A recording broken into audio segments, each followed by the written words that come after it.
chaplain prayer and pledges, and we have today our police chaplain, Lorenzo Hatch, here to lead us in prayer and in the pledges. Thank you.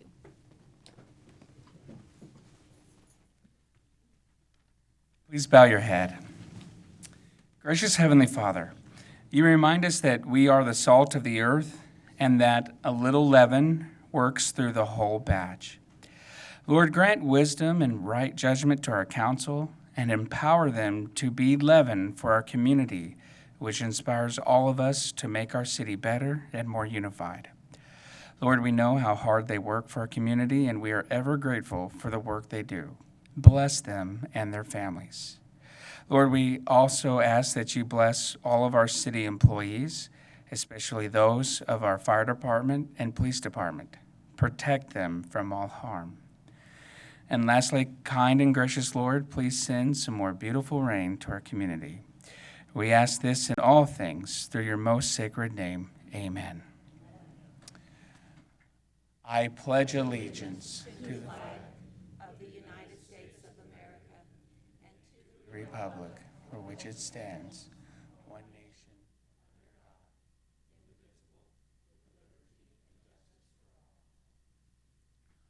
honor the Texas flag. pledge allegiance to thee, Texas, one state.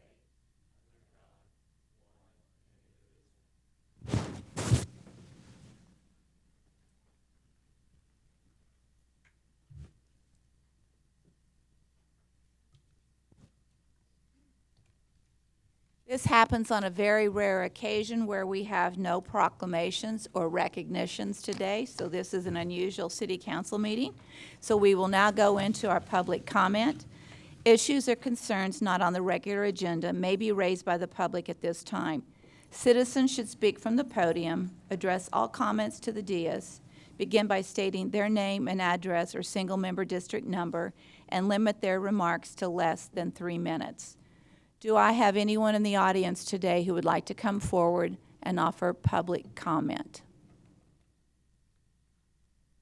Well, this is going to be a real unusual meeting today. Okay. Please come forward. Yes, you raised your hand.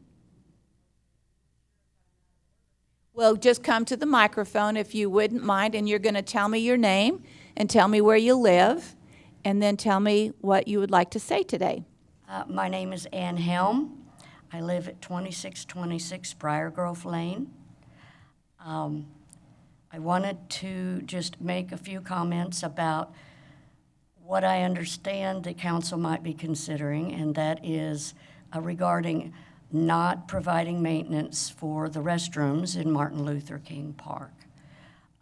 Martin Luther King Park is a park for the children and the families together. Let me just stop real quick. Because we do have a Martin Luther King thing on the agenda today, can she continue to speak? No, we'll take her public comment when that item is read. Okay, so let me explain this. So on the agenda today, we have the agenda item to approve the work on the Martin Luther King restrooms. And at that point in time, if you would please come forward and offer your comments, I would appreciate it. Thank you. Kind of thought I was out of order, but I didn't know. Well, you're out of order. Sit down, girl. Any other public comment? Okay, with none, we will move into our consent agenda. Does council have any items they'd like to pull from the consent agenda? Larry? Karen? Item I. Item I. Harry? No, ma'am. Tom? No, ma'am. All right, with that, may I have a motion to approve the consent agenda with the exception of item I? So move. So moved by Harry, seconded by Larry. Okay. With that, any public comment? Seeing none, we will ask for a vote of City Council on all items except I. All in favor, say aye. Aye. The motion passes 5-0. We will now go to item I, and item I is consider awarding task order number 5 under ES-06-19 Professional Services RFQ to Kimley Horn and Associates Incorporated for the amount of $110,500 for engineering design services of Cristobal Road from Paint Rock Road to South Chadbourne Street. And we have Patrick here to answer questions and discuss the item, please. Morning. Good morning, Patrick. Thank you. I have 4 questions for you. Yes, ma'am. First of all, were multiple bids on this fee solicited? So we have a general contract through our engineering services department for professional services for engineering firms. So we have a list of firms that are pre-approved. With that list, we work down it as projects come up, and then we solicit a scope and fee from those firms, and then award a contract and a task order to those individual firms. So they are already pre-vetted and pre-approved with general contracts, and then we add a task order as projects come up. Given that, how was this figure of $2,110,500 determined? So what we did is we worked with Kimley Horn on the full scope of what this project would entail. So we got with Kimley. They're very familiar with the DSIP type of grants that we're looking at for this particular project. So working those components into the design kind of gave them an advantage in selecting them and working through that scope and fee with this particular firm. So working with Kimley, we knew that they had the capacity to perform this in the time frame that we needed, as well as the knowledge and the experience and the experience that we've had on prior projects with Kimley. We felt like that they could turn this around in the time frame that we needed. So the fee is linked to scope of work. Yes, ma'am. And so what is the total scope of work? The total scope of work is going to be a full redesign of the roadway, including curb and gutter, drainage components, a replacement of the water and sewer facilities, as well as pedestrian elements, including a shared use path and sidewalks, some road widening down Penrose. All of that, again, to meet the terms of the DSIP grant that we're going to be applying with in conjunction with this project. So I understand that this is preliminary to application for the grant and that you have to do it in advance of that application. Yes, ma'am. The grant is called a shovel-ready grant, which means we have to be ready to go to work when that grant's awarded. So we have a 1-year time frame from the time that grant is awarded to the time that we have to start construction on that. So hence the time frame of getting this going and getting this designed and on the shelf. Pending that we don't get the grant this year, we will reapply for multiple years until we can get it. If not, we'll back the scope off, but the design will still be valid for this project. We appreciate you soliciting grants, certainly. So the fee is a percentage of the total cost of the project, is that correct? It's not a percentage per se, but that's typically how we work. We usually work within the 8 to 10% of the total project's cost, of the expected project cost. So the expected project cost might be $21 million. $21 million. And if Yes, you're ma'am. not awarded the grant, do you intend to go forward or just reapply for another grant? We will continue to apply for grants up until the time that we feel like there's not a grant available for this scope of project. At that point, we would take the design that's already taken, pare it back, whether that's pedestrian elements or roadway elements or design or drainage elements, pare it back as well we can and still have a good product to meet our budget that we do have to continue this project. This project, this grant, we rated very, very highly on it 2 years ago. There's one little issue that kept us from getting up, but we were rated very highly on it. And this year, the grant is about resiliency. And because the Goodfield Air Force Base depends on this infrastructure to ensure that they're up and running on water and sewer, it's a pretty important resilience project. So thank you for your complete explanation. Yes, ma'am. I appreciate Yes, it. Harry? I make one quick comment for those people that were not on council 5+ years ago. This is a project that we looked at more than 5 years ago. And I'm glad to see that we're coming to the spot where we're going to be able to start construction.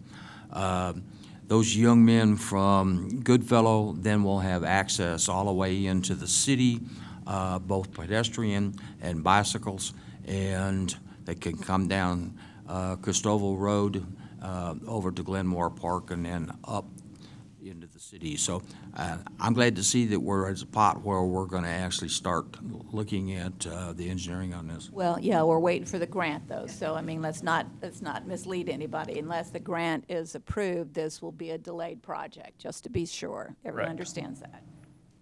Okay. Any further questions from council? With none, thank you, Patrick. We'll take a vote. All in favor of approving item We need a- I, say aye. Wait a Need a minute. motion first. Oh, well, instead of voting, why don't I have a motion? So move. So moved by Harry, seconded by Karen. Public comment on this item? Seeing none, we'll take a vote. All in favor, say aye. Aye. Motion passes 5-0. We will now move into the regular agenda. Comments regarding items on the regular agenda may be made by the public when each item is discussed as outlined above. Applicants, proponents, and appellants are exempt from the time limit above and instead must limit their remarks to less than 5 minutes.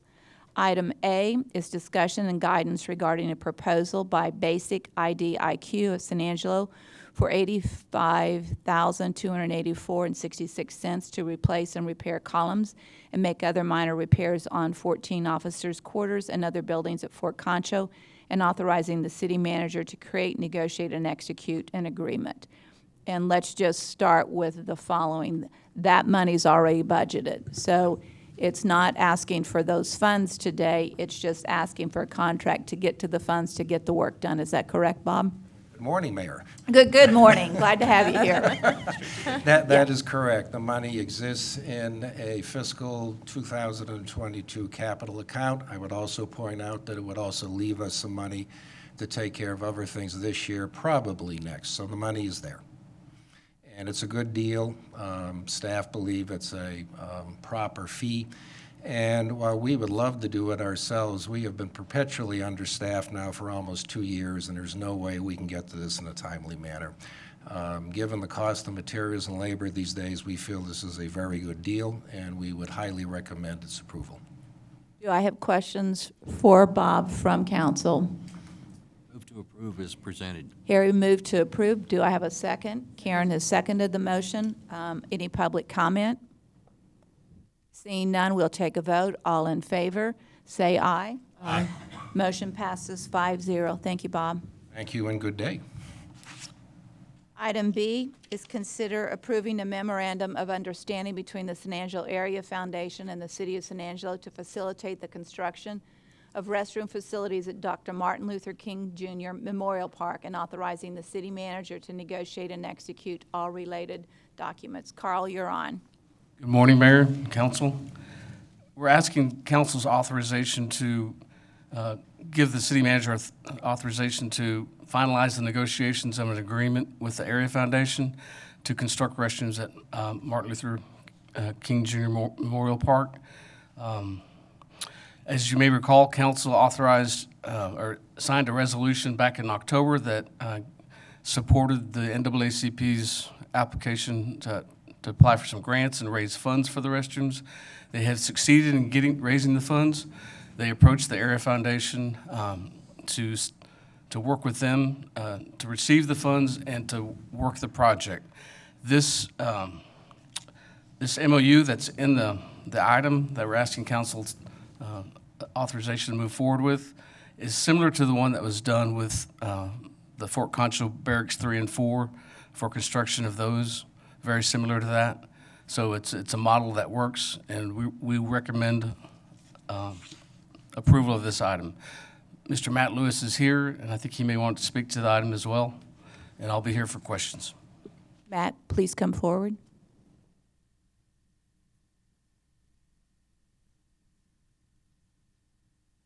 Mayor and Council, Matt Lewis with the San Angelo Area Foundation, and we are excited to be able to hopefully move this project forward and look forward to getting the MOU wrapped up. And so we can begin the project. It's kind of the chicken or the egg. The great news is the NAACP and Shirley and our community has rallied to raise the $250,000 that was required in your prior resolution. So we're holding those funds, and we're ready to get the project moving so that we can make it happen as soon as possible. It's awesome that in looking through some of the grant paperwork, I noticed that there are 16 parks in our community with restrooms, and there's 17 parks without restrooms, and there's 5 with porta potties. And, either don't have restrooms or have restrooms, but we all know those porta potties aren't the most exciting thing in the world. And it's wonderful to see that one of those parks that's in the middle with porta potties that is well used by our community would be moved up into that category of 16, now 17 public parks that would have restrooms. And I applaud that, and I look forward to being able to work with the city on getting this MOU done so that we can begin the project quickly. Any questions of me? Any questions for Matt?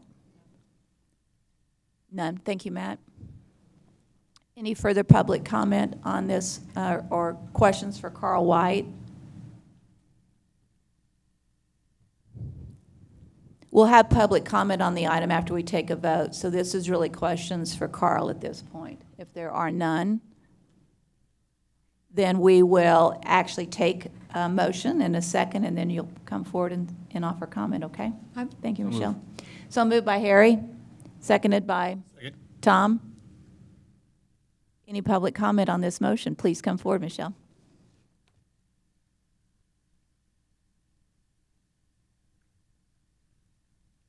Good morning, Mayor and City Council. My name is Michelle Grooms-Reed. My address is 5014 Westway Drive, zip code 76904. And as a citizen of San Angelo who uses the Martin Luther King Park, even though I don't live in the area, as I go to other parks in San Angelo, I just wanted to address something that I saw here. Let me read it to you. The restrooms will be similar to others. We have concrete walls, steel doors, fixtures, so on, so on. Vandalism does occur in all restrooms, mostly graffiti, other things, clogged toilets, urinals, so on and so on. Here are recommended criteria for addressing vandalism in the restroom. Should vandalism occur in the restrooms, and then it's offering some days that it would be closed so that things could happen. My concern was where it says, should fixtures and hardwares be damaged on the restroom, the community will be providing funding for the needed replacement parts. And I wanted the council to kind of consider that. How would you implement that when there's all of us in the San Angelo using the facility? When you say you're going to ask the community to fund, are you talking about the whole city is going to, all the citizens, every community will be responsible for this? That's my question. I was just kind of curious about that because the whole community helped raise the money. We had churches, we had businesses, we had people, personal donations that were made. It wasn't just, even though the unit 6219 of San Angelo NAACP headed it, we still had the whole community to come and to raise those funds. So I thought it was interesting that we had that, and I realized that this is, as I was told, like a partnership of the city and a private unit to build these restrooms. And now this will be like a mirror for other restrooms that are coming. So you might want to consider, how are you going to do that? You know, if vandalism occurs, it doesn't mean someone from the community did it. It could have come from anywhere. Anyone could come and do that. All right, thank you so much. Michelle. Further public comment? I know there's about half a dozen people out there. Please come forward. Seeing no public comment, okay.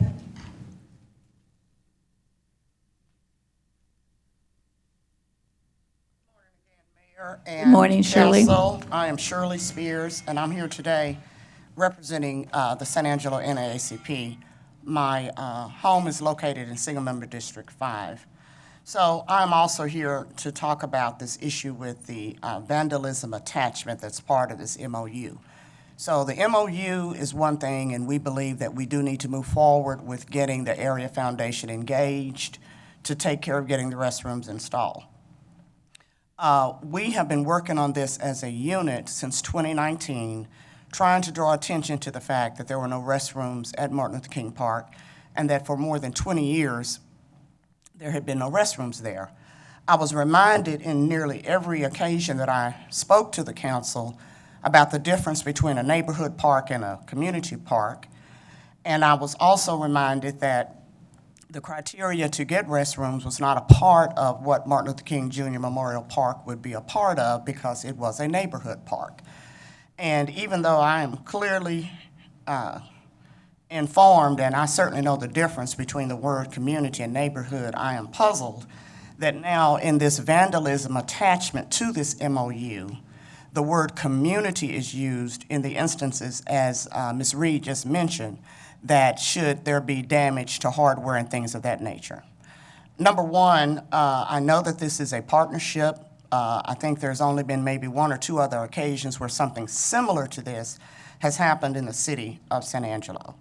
And it was our intent originally to move forward with other of those 17, Matt, to help them get restrooms as well. But because we could not get any financial support from the city, I am not personally, nor is the NAACP personally, in a position to go out and raise $250,000 times 17 to allow a community to have restrooms.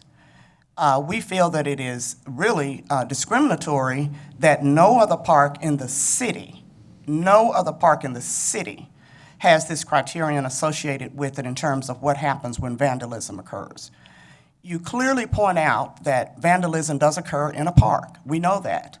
And we know that recently, right up before Easter, there were those porta potties were burned to the ground. But we also know that that wasn't necessarily residents of that community. And so we want you all to totally disregard that attachment for vandalism and treat the Martin Luther King Park as it needs to be treated. We've done our part. We raised over $250,000 without any assistance from the city.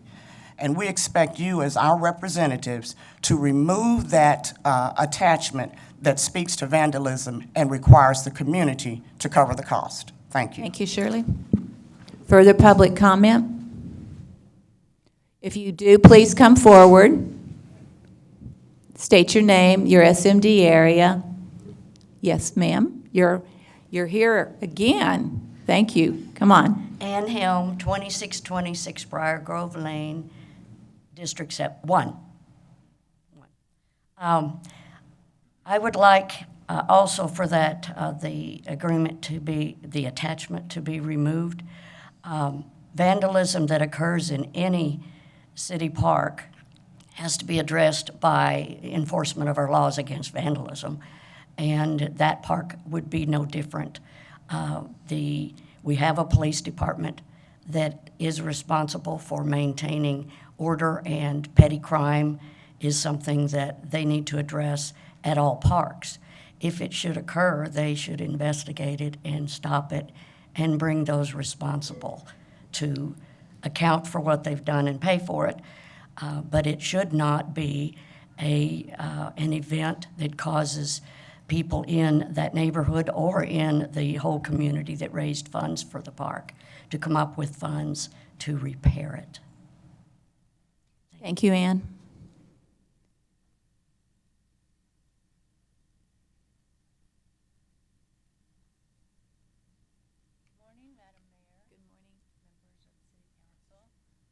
Sherry Weiner. I live at 2606. Could you speak more into the microphone Yes. if you wouldn't mind? Okay. Thank you. Do I need to repeat anything? I think Okay. we got it. Sherry so Weiner, thank you. 2606 Jan Drive. I'm also a member of the NAACP here in San Angelo.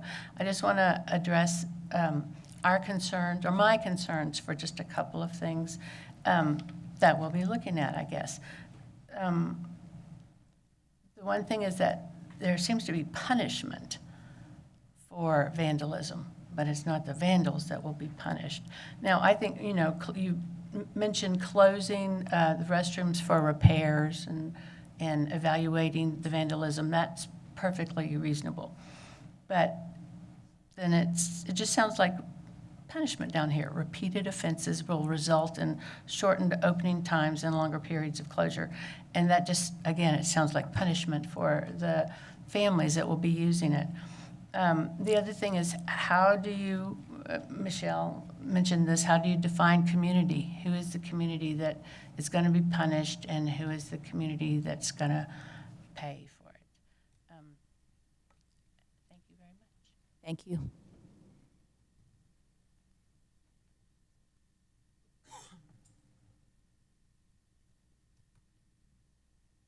Good morning, Mayor and members of the council and everyone. I'm Dr. Gary Jenkins. I am the president of the board of directors of Adac, the Alcohol Drug Addiction Council of the Concho Valley. I stand in support of the NAACP and the efforts that they have undertaken to get bathrooms built here in the city. I am in direct opposition, respectfully, of having this vandalism clause as part of the memorandum of understanding. I would like to find out, who is the community? How have you identified the community in response to paying for the damage that may possibly be done? I look at the park as any other city property to me. Someone already mentioned we have police officers that handle that should vandalism occur. We also have city property. What happens to other city property when it is vandalized, if it's vandalized? Do you hold the community, whatever that is, that definition is, do you hold that community responsible? Or do you hold the people who commit the crime responsible? And I would like to see that clause stricken from the agreement for the simple reason I think it is unfair. I think it is an insult. And I think that it doesn't do justice to the people who worked hard to get this done. So I thank you, and I hope you'll consider that. Thank you. Thank you. Teresa, do you want to add comment on the word community? It's the legal document I think you all put together, so if you want to address that. Well, I just want to clarify that the memorandum itself is just about construction of the bathroom, and then the additional document in there I'm viewing more as a policy on how vandalism is going to be addressed, and I don't see that that's any different than how we address vandalism at any of our parks. I mean, I moved here with small children, and I know there were numerous times we went to the park and the bathroom was either closed permanently or closed temporarily because something had happened in the bathroom. So the memorandum that you're approving today is just for the construction, and it is just between us and the area foundation. This other document, if you want me to incorporate it, I'll need direction to do that, but since this is not a bathroom that was installed directly by the city, I'm assuming the community is the same people who raised the money in the first place to install this bathroom. So just to be clear, what we're approving today is the MOU with the Area Foundation to build it. Is that correct? That's all we're approving today? That's correct. And I see the rest, and if I'm wrong, then somebody please correct me, as instructional to staff on how we're going to address vandalism, which appears, again, to be very much how we address vandalism just generally with our public restrooms. So we're not pulling out one restroom, one area town, and treating it differently than we do any of our other restrooms in our parks. Is that correct? Well, I'll let Carl address that more directly than myself, but I know that we do close bathrooms. Okay, Daniel. If I may. So there's been discussion of community park versus neighborhood park. Neighborhood parks, by quick definition, are in the neighborhood. So if you have children, people to go visit the park, they can actually walk home if they have to go to the restroom facilities. So the city doesn't build restrooms in those parks. The cost associated with it is pretty prohibitive, but not only that, also the maintenance of it. So if you have 17 parks, for instance, that we heard a while ago that they're looking at putting restrooms in those parks, we're looking at $204,000 per year just on maintenance in those areas. So our concern, when we look at that, it's not discriminatory. I hate to hear that. It's not about discrimination. It's about looking at a model, perhaps moving forward. If a group comes together and they want to raise funds to build a park in an area where we had no intention of building a restroom, who's responsible if there's damage? That's the question. Graffiti, that's not a problem. We can go in there and take care of that. Toilets are being clogged up, we can take care of that stuff. But if somebody goes in there and knocks down fixtures, for instance, who's responsible for that?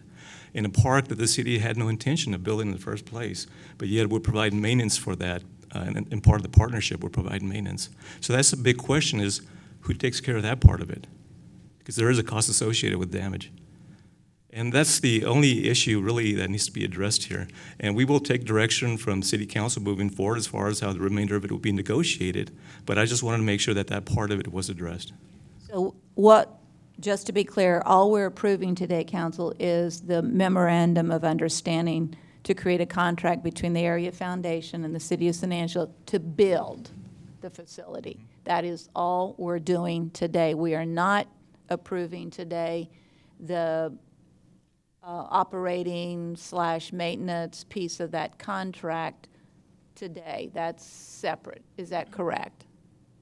Or not? Well, We just need clarification. Yeah, that's not part of the memorandum with the Area Foundation. So- So that is, it can be used as direction because you're addressing it and you can tell us this is how you want to address vandalism at the parks or at this particular park or at this particular restroom. But the agreement that we're approving today is just an agreement between us and the Area Foundation to build the restrooms. Teresa, Okay, the just- other would not have to come back to council, it's just staff. Yes. Okay. Thank you for being patient with all of this conversation. So please offer us your public comment. Elaine Welty, 2506 Sweetbriar Drive. I'm in Precinct 5. And we're talking about the vandalism, and that is a concern. I know Ms. Hesse Smith ran on a platform of fighting petty crimes, and the vandalism would be in that. And the city, I would expect to work towards that, fighting the petty crimes. Also, when the community has raised the money, it's like they've donated this property to the city. And even though the city didn't pay for it or authorize it necessarily, it's now the city's property and the city's responsibility to care for. Thank you. Thank you very much. Further public comment?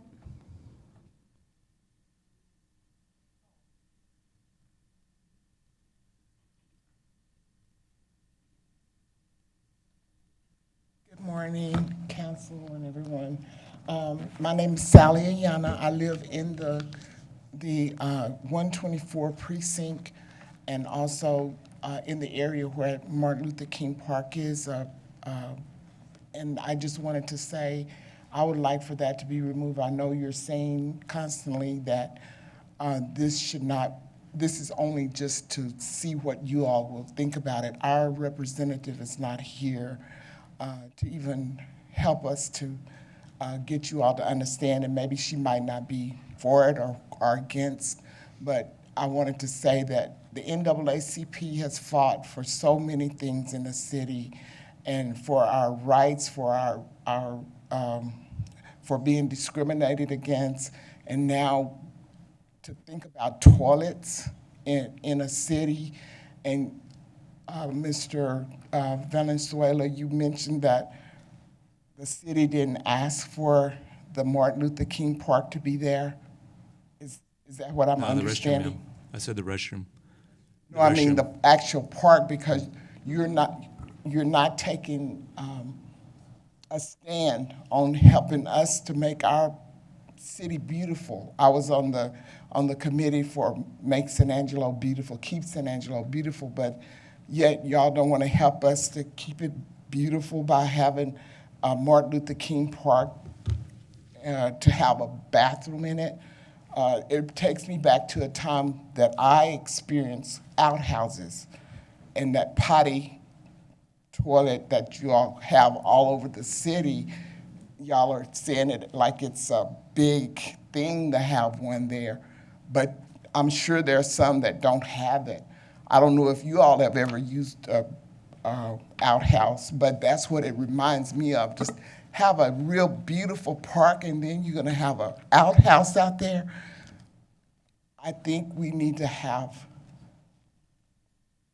the bathrooms built and not have all these rules that's gonna, y'all didn't think about rules at these other parks, but now you're thinking about rules to put on it. I saw an article on a definition of outhouses, and it was not good. The way it said that you would have to make sure you have leaves to take with you, and it went on and on about things, but today it's so important that not only we have the bathrooms built, please consider we're citizens and we pay taxes in that area too. We really do, and I'm sure my time is up, but I want to emphasize it because I live over there. I love my part of town like everybody else does. Thank you, Sally. Thank you. Further public comment? If you've spoken one time, you're not allowed to come back up, okay? So, but I think there's still more people in the audience, and if you will please come forward.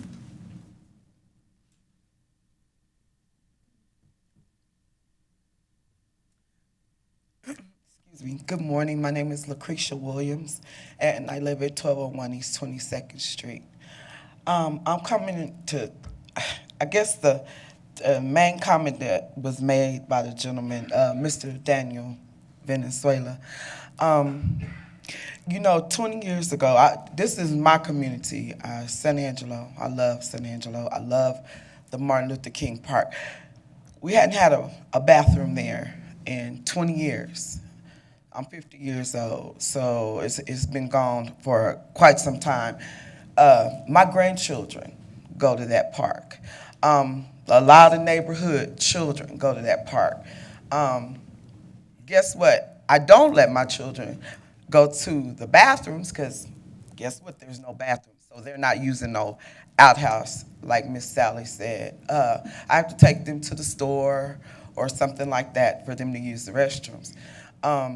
And you made mention of it being a neighborhood park. Well, it's a neighborhood park, but a lot of people from different neighborhoods come to that park. A lot of people feel like they are welcome at that park. The vandalism and stuff that's being done at the park, it's not by the so-called neighborhood that's doing it. It's different people coming into our neighborhoods. The ones that burnt down the porta potty, they wasn't from the neighborhood. We respect the people in that neighborhood. We respect that park. We love that park. That park is a great historical value to San Angelo, Texas. And so my whole thing is the city, there was a bathroom there some years ago. The city removed it. So Miss Shirley, NAACP, everybody then rallied to get this money raised to get a bathroom back in the park. But you're saying it's a neighborhood park, but the city should be responsible for it should vandalism occur. I haven't been to, and I've been to a few parks in this city, and I just see that we are the only park that doesn't have facilities. And now since y'all are not putting it in, but y'all gonna tell us how y'all gonna, you know, the rules on it and the vandalism and different things like that, that doesn't, sounds like a little oxymoron to me. Y'all didn't raise the money to get the park in, but y'all not gonna help if something, y'all gonna close it down or whatever. That's what happened before, 20 years ago, when they closed it. You know, it shouldn't be this long that we should not have a bathroom facility or none of that. And I heard you state that we're only talking. You could wrap up your comments, okay, please. Okay, thank you. No, you can finish your last sentence, I can please. finish? Oh, absolutely. Yes. It wasn't that long ago, we have the Juneteenth every year in that park. And it was a nice gentleman that donated us some decent porta potties last year, you know, but I need you to really understand that's a historical park. It means a lot to the city of San Angelo. Thank you very much. Thank you.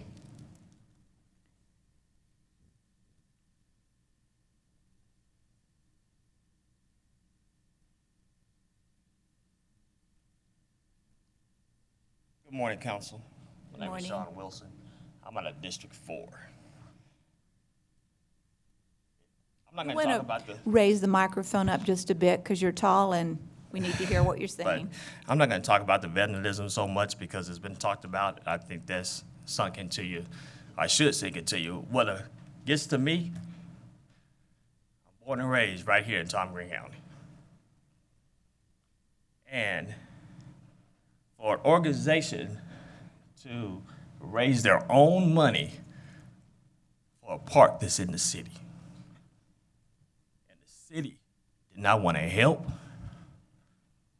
I'm with an organization. I say that because I'm with an organization, and y'all are putting stipulations on an organization that you had to raise their own money in the black community. And you're going to sit up there and make them organizations here following y'all's guidelines. Well, the organization I'm a part of, we bring money to San Angelo. The gentleman over here can tell you. And it puzzles me that the organization I'm a part of, we did not set stipulations on our money that we sit here. Further public comment? This is your last chance. The mic is open. Harry? Actually, I've been part of this project for a long time. It's been on the CIP, city plan, capital improvement plan since I've been on council.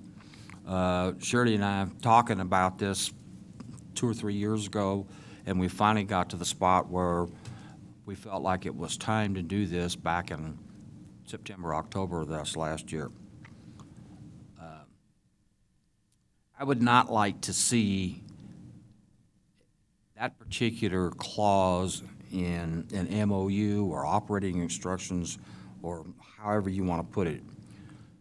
The possibility of having additional restrooms in additional parks in this city is out there. But we've got to make sure that how we approach this particular MOU, and Lord, I know I don't want to spend any more taxpayer money on anything, but in the same token, I want to make sure that this public-private partnership is cemented well enough that we could step off and use this as a mirror to do other ones within the city.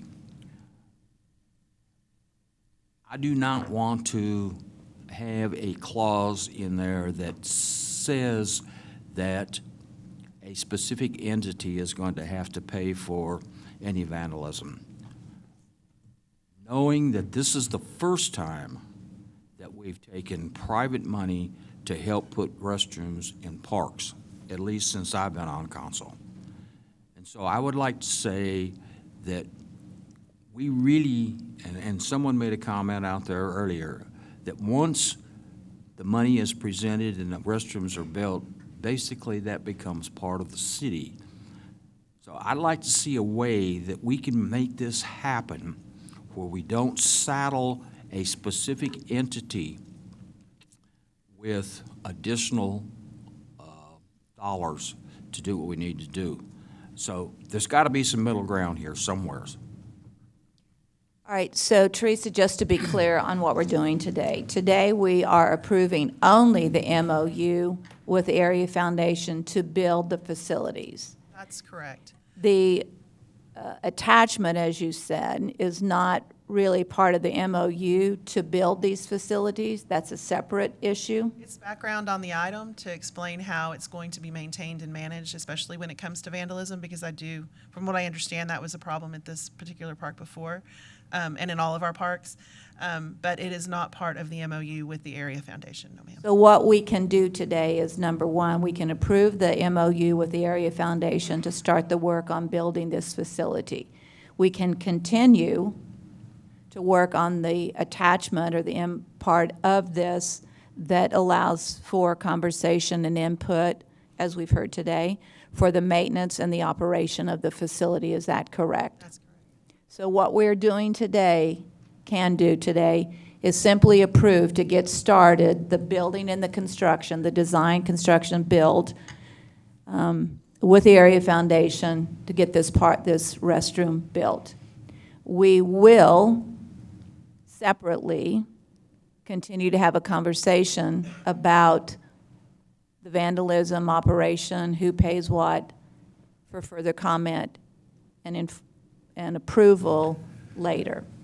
Is that correct? If that's how, yes, that's how you want to manage it, we can certainly do that. I think we need to sit back down with the organizations, people, community, whatever, and talk through the MOU to better understand and make sure it's written in a manner that people can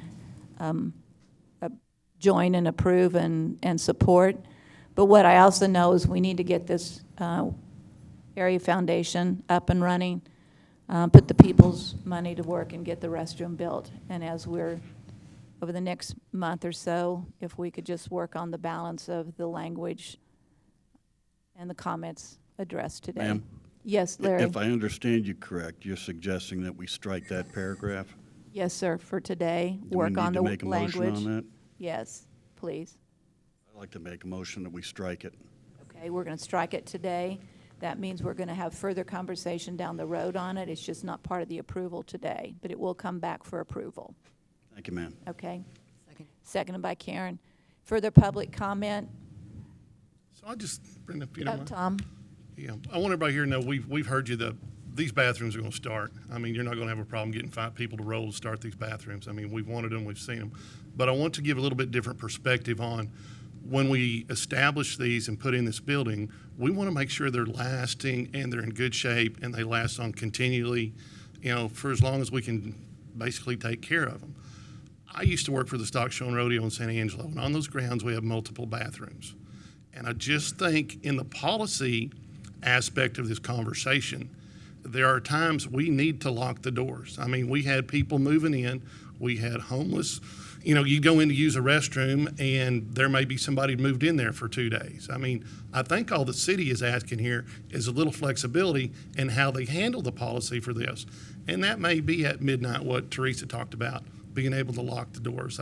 We get that. We don't want to be give me just a second, Shirley, but I think we need some flexibility in how we look at how we maintain these. And I don't want anybody to get lost in the fact that they think we don't want these bathrooms there. Okay, the foundations come through, they put the money up, we're going to roll with this part, but that's what we're voting on today. The policy is totally different. But I think we all need some flexibility and input on when policy applies for the upkeep and safety of these items.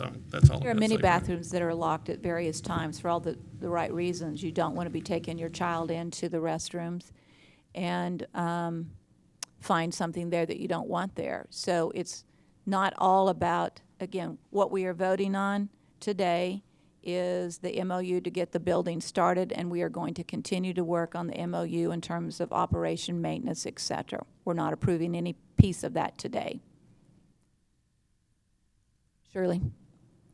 Thank you, Madam Mayor. You just mentioned for public comments again, and I just had something else to say, but I want to speak to what Tom is saying, is that the design that we presented to the council last fall, it does say that the bathrooms are monitored and they open at a certain time and they close at a certain time. I want to make sure that we're not mixing apples and oranges here. The motion that's pending right now, Mr. Miller, thank you, Ms. Hesse Smith, thank you, that we remove that attachment that speaks to vandalism, and that is what our whole point was today. While I hear that the MOU is what we're here for, when you have those documents included, it's all a part of it. And so we want to make sure that that is clear. So we do want to make sure that everybody understands we're not talking about, the city has said back in October that if we raise the money, we could get it built and you all would maintain it. We're asking you to honor that. And as far as policy and direction that's being a part of that attachment, Madam Attorney, if that is recommendation to council, that is what the pending motion is. We don't want those criterion as part of that. The design of the restrooms will open and close at a certain time. So there's not anybody, Tom, that's going to be able to go in there and sleep all night long unless they're sleeping all night long after we close the park. So I want to make sure, and then something else was misstated, and I wanted Carl to speak to it, but there's no other park in the city that has this type of criterion. I know this is the first time that we've had such a partnership. I keep getting told what a difference between a community and a neighborhood park is. You know, I'm a degreed professional. I know the difference. The point is, we have raised this money from the community. The point is that whether it is neighborhood or community, because as Ms. Lucretia said back in the day, there were restrooms there. So the point is, why are we having to go through so much? We did what we said we would do. We're asking the city to support the work that the citizens have done to help you, because you didn't have $250,000 to spend on this. We get that. We raised the money. Now we're wanting you all to listen and hear us and see us about what the rules are about that restroom. Thank you. Thank you, Shirley. Okay, there's a motion and a second. Any further comment on the motion and the second on the item? Harry? Larry, would you repeat your motion, please? The motion is to strike that paragraph that we've been talking about all this morning in toto. The rest of it. Paragraph 4. That is the motion on the floor. I just want to say, Mayor, that this is the model for all future restrooms. So whatever the city council approves today will be the model moving forward for future restrooms. We take direction from council. We move forward with whatever your will is. But again, part of my major responsibility is fiscal responsibility and looking at the future. We know we have so many competing interests as far as road repairs, infrastructure issues. So on my part, I'm just trying to make sure we're doing everything we possibly can to address the needs of the whole community. But again, whatever is passed today will be the model moving forward. All right, just to repeat what we're doing, we are approving the MOU that allows for the construction and the build of the restrooms in MLK. We are taking out the paragraph 4 for further discussion down the road. That part is not a part of the approval, but we have decided that we will further discuss that and decide the action that would be taken on that as a future policy for all restrooms in the parks. So it's not specific to this park, it will be specific to all parks in terms of the maintenance and upkeep of the facilities. Yes, Julia. Wait a minute. May I just make sure that we're correct on something? It won't be all parks. It's all future parks that are neighborhood parks where monies are raised to put restrooms in those areas that the city did not have plans to install restrooms. So on our end, of course, we have the maintenance associated. Yes, we did say that back in October that we would provide maintenance, and that's the $12,000 per year that is in this MOU. But now above that, when you start talking about destructive elements, that's part that I want to make sure that we're very clear on. Is that something that we are responsible for, or the entity that's raising the funds? It's not just the NAACP, it could be some other group that is raising funds for another project in the future. Again, it just goes back to fiscal responsibility and making sure that everybody's aware that, yes, if you raise money for 17 restrooms, wonderful, but again, understand that the city would be responsible for a lot of maintenance, over $200,000. In regard to that, one of those similar situations would be Glenmore Park. Glenmore Park's heavily utilized. It's a neighborhood park. It has porta potties. Similar situation. So that would be an example of what you're talking about. We have porta potties in many parks. Correct. Okay, Julia. I just want to clarify for the minutes, we are not removing paragraph 4 from the MOU. We're discussing paragraph 4 in the attachment that was regarding the vandalism, which is not being approved today. So that would be correct. Just so the minutes reflect that appropriately, I just want to ensure that that's clear to everyone. Okay. Larry's got a frown on his face, so explain that further. Perhaps it would be easier to take the two things separately. So take a motion on the MOU itself with the area foundation, and then take a motion on the actual background information regarding the vandalism and what you might want to do with that going forward. Okay. So Larry? Let me get this straight. The original motion is now going to be we accept the MOU as it stands right now without the paragraph removed? There is no paragraph in the MOU that deals with vandalism. So what everybody's referring to as an attachment, I mean, if it's in here, somebody show me where it is in the MOU itself. That's a document that was in the background information, but in the MOU document, that's the contract that's going to be signed, that is not referenced anywhere. What we're Because trying to that- approve simply today is the document that approves the MOU to build the restroom with the area foundation. Correct. The background documents that are attached to that deal with vandalism, et cetera, is not what we're looking to approve right now. I mean, you can Yes. take action on that today, but that's not part of the MOU today. That is an operating policy related to these kinds of bathrooms. That should be. Building some bathrooms. Yes. Yeah, we want to build the bathrooms today. We want to approve the MOU with the area foundation to build the bathrooms. The separate item inclusive in the packet that deals with vandalism, et cetera, is not what we're going to approve today.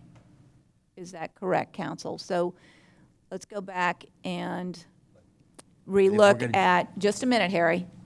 What we're going to do is ask that we have a motion on the floor, which was a motion to approve the MOU and remove paragraph 4 of the supporting documents. So we've got to take a vote, yay or nay on that. Then we can take another motion to totally eliminate any conversation on the additional documents that deal with vandalism, et cetera. So you're looking at two things. One, an MOU with the area foundation to build, construct. Second of all, approval of the documents that guide us on how we manage and oversee and look at vandalism, paying for vandalism, burning down restroom parks after they're built, et cetera. Is that correct? That's correct. The area foundation has no role in that, and the MOU is with That's the area separate. foundation. Yes. And I think what we want to do today is get the restrooms up and running and the construction built. And with that, we will then have some meetings to further discuss the documents that would be our guiding documents for all future restrooms that would be built in any park with community fundraising. Is that clear? Or just muddy as a dry creek? Okay. I just wanted to say that we would like the whole background document removed. And I think that's what you just told me, that we're not going to discuss that. We're not whole- going to discuss that Not just today. paragraph 4, but the whole document. We're is removing going- it today Okay. for further discussion. So Thank we're you. not voting on that today. What we're voting on is let's get the restroom built. Okay, The that MOU was with the my area concern. foundation. We don't want just paragraph 4, we want the whole document. All right, thank you. For further review and consideration down the road, okay? With that, do I need to take a vote on the existing motion that's out there?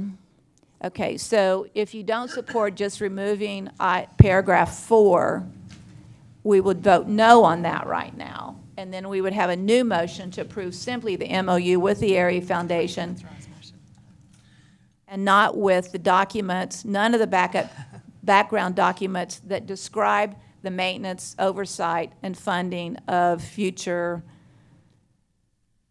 problems. Would Council Miller, We can amend it. Councilmember Miller be willing to just remove his I will motion? remove my motion. That motion is removed. Now may I have a new motion? Motion to approve item B from the regular agenda. Item B, which is simply the MOU with the area foundation, seconded by second. Harry. Everyone seconds. We've got 3 seconds, one motion. I think we've had public comment on this, but I certainly will offer an opportunity for further comment on it. Okay, we will take a vote. All in favor of approving the MOU with the area foundation to create documents and build the restrooms at MLK. May I have a vote? Aye. Aye. Aye. Aye. 5-0. We will move forward, Teresa, and work on documents on how we would manage all future restroom facilities where the public has raised the funds and how we deal with the payment vandalism, fire, destruction, etc. Is that clear? Okay. That means that we will move on to item C, and it is the first reading and public hearing of an ordinance annexing into the city of San Angelo by petition of the property owner an unaddressed 37.98 acre tract being 36.60 acres and a 1.38 acre access easement in the M. Meyer Survey Number 169, Abstract Number 1647, and part of Block 9 Upton and Collins Subdivision, Tom Green County, Texas, located southeast of Country Club Road and South Ratliff Road. John, you're on. Thank you. John James, Director of Planning and Development Services. You described in your opening the area, so I won't describe it again, but it is this area here in the hatched area. It is currently outside the city limits. The property owner has requested that it be incorporated into the city limits through annexation. So this is a voluntary annexation request at the request of the property owner. There was a final plat approved on this area, creating 52 single-family lots and then one commercial lot up in the corner, and we'll talk about that more on the zoning case that's coming after this. But that plat was approved at the April Planning Commission meeting. I can get more into that if there are questions, because I know at the Planning Commission meeting there were questions about the timing of the plat versus the annexation and zoning. But this is part of our annexation plan. The city has adopted an annexation plan that defines certain areas, some as immediate annexation, others as longer-term annexation areas for the future. We use that in kind of long-range planning for the future. This isn't an area that's designated as immediate, so in other words, we have the ability to serve it, and it can come into the city with no problems on an immediate basis. The state law does require a service plan, and you'll see in your packet there is a service plan as part of this annexation approval that defines how we will serve that area. And in general, the service plan basically says once this is annexed, we will serve it like we do all the other parts of the city. This one does have a little bit of a wrinkle that's different from many annexations in that a portion of this area is within the water service area of the Millersview Dual Service Water Supply Corporation. And so you can see here in this particular map, that area in the crosshatch is in their service area. So all of the rest of this can be served by city water once it's annexed into the city, but these lots over here would be served by Millersview Dual. As included in your packet, there is a process in the works where Millersview is agreeing to give up their service area and give that over to the city. I believe there's agreement by both the city and Millersview Dual to do that, but it does have to go to the State Public Utility Commission and be approved. So that has not been done yet. So you'll notice in the service plan as it's proposed right now, it basically says the city will serve it if we get permission from the state to serve it. Otherwise, those areas will continue to be served by the private water supply corporation. This area in red you see is the entirety of the proposed area. They have proposed phasing the development of this entire subdivision. So the first phase, as you saw on the previous slide, would be up here, and then working their way south as they continue to develop. And we may come back to this slide. I know there are some questions here on the plat. For example, this road that comes in, the location of that road in relationship to the property across the street, I know was an issue that came up at the Planning Commission meeting. Staff does recommend approval of this annexation, as did the Planning Commission, although technically the Planning Commission is not responsible for annexations. We take that to them just for their information. So they did actually not take a vote on that, but they did discuss it and were aware of it at that meeting. But again, this does come with a recommendation for approval by staff. I'd be happy to answer any questions. If you go back to the map, from what go back one more. And yeah, that'll work. All right, so what I understand, there are citizens that are very concerned about that middle what would be into the cul-de-sac and wondered if that road that's at the bottom of this plat could be put there and that cul-de-sac area be brought down to where that road is so that the road would not, so that the citizens who already live Something there. like that. Is that what you're suggesting? Yes, and then that road, because you have to have the second exit, right, out of the. Yeah, and that's really part of the concern here is this area is too large under our ordinance requirements not to have an exit out to Ratliff Road here. And so I think, in fact, one of their original designs of this subdivision did not have any exit out onto Ratliff Road, but that creates an issue in terms of block length and maximum lengths of roads without a secondary access and all of that. And so they did, in fact, have to add a connection out this way and out this way in order to comply with those ordinance standards. And of course, there's another one here. And then finally, up here is the other connection. And so there's 4 exits. Yeah, and our ordinances require, well, and there's actually a road, a future road that will continue down here. Now, they don't actually connect to that road, but yeah, our ordinances require interconnectivity. Basically, what you don't want is a bunch of subdivisions to develop with limited entrances and exits.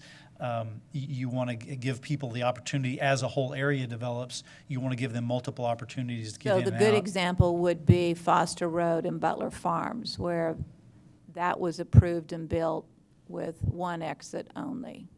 Yeah, now, ultimately, there may be more connectivity as areas around that develop, but yeah, that's a good example. But it was approved as a plat with 1 exit, Foster Road correct. to the frontage road.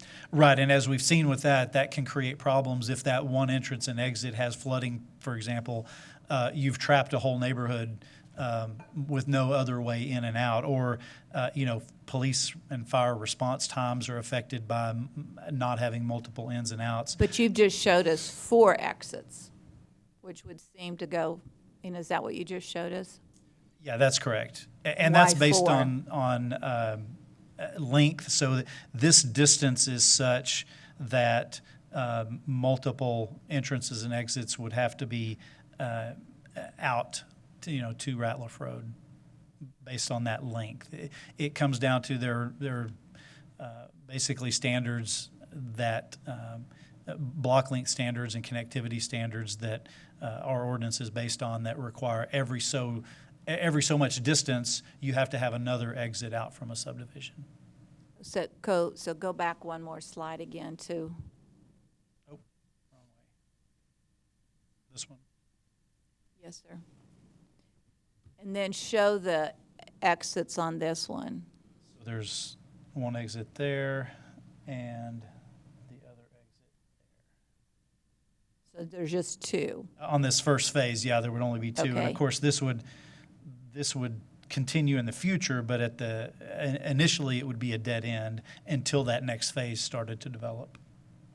Okay, so the big question, as I understood it, is if you look at, I have to get up here so I can read it. That middle row, that middle cul-de-sac area. This one. I understand that the biggest issue are the homeowners who've lived there for a long time. Let the homeowners speak to it. I don't want to say what I don't know and say it wrong. So let me be quiet and allow public comment.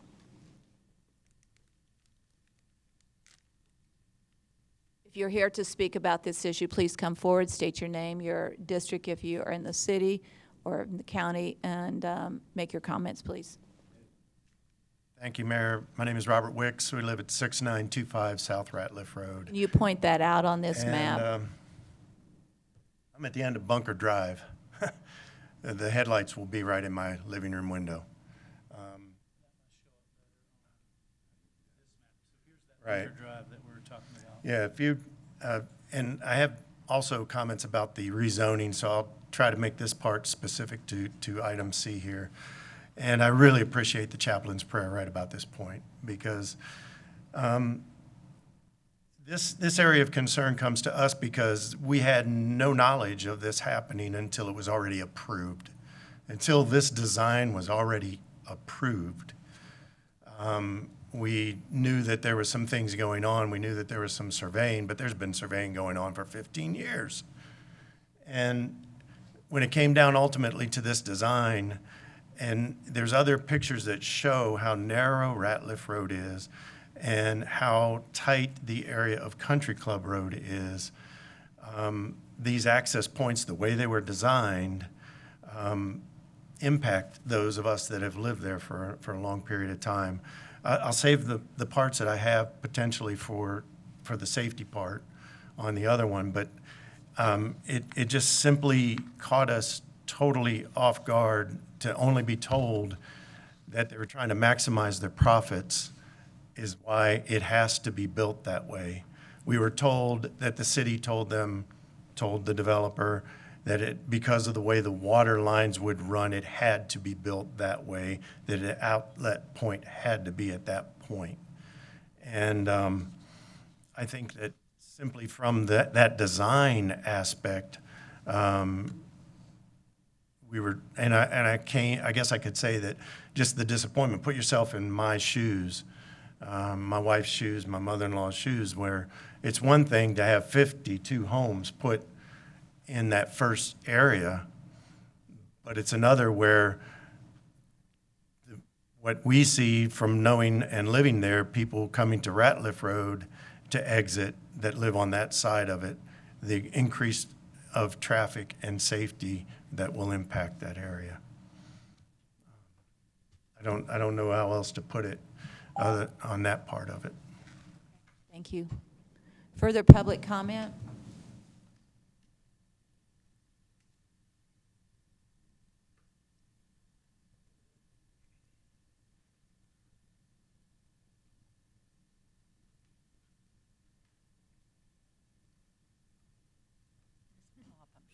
Oh, it didn't. That was good. Here you go. Okay. Thank you, council members. Thank you, Mayor. We appreciate this.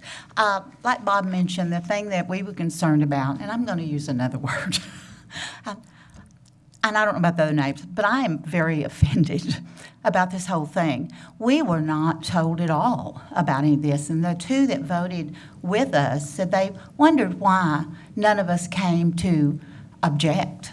We didn't know. It was very hush, hush, hush. I will say this, and a lot of you know me. I sell real estate. I could not find out who bought it and what was going on until it was done. So the thing about it is we bought there to be in the country. You know, it's quiet, it's close to town, it's in wall schools. And so it was peaceful. And I know that we didn't buy the property was up for sale and someone else did. But to annex that into the city takes all of that away.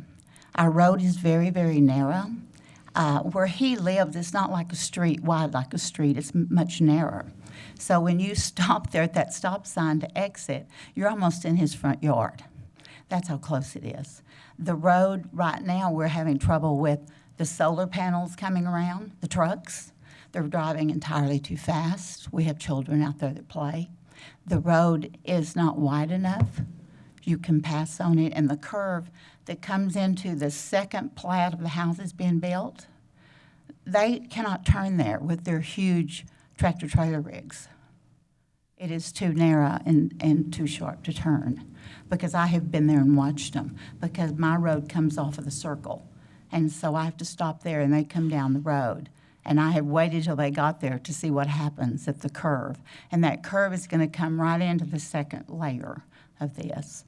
So, you know, we're concerned that they're tearing all the trees down. And, of course, that's their right to do that. They own the land. But what if this project doesn't get off the ground? Who's going to fix the mess? I'm not saying it will or it won't. But, you know, in life, we know things come up and things happen. You know, our market's going crazy. We don't know what's going to happen with real estate. So there's just a lot of concerns. And we were just not pleased at the way it was handled, that we had no say to object before it was done. Thank you very much. Ma'am, Ma'am, Yes. could I get you to say your name into the microphone for the record and your address? I didn't tell who I was? No, ma'am. Oh, I'm so sorry. Well, I guess I take it both. My name is Glenda Martindale. I live at 7351 South Ratliff Road. John, you want to speak to the annexation rules, who has to be notified or not notified, or what happens when an area is being asked to be annexed?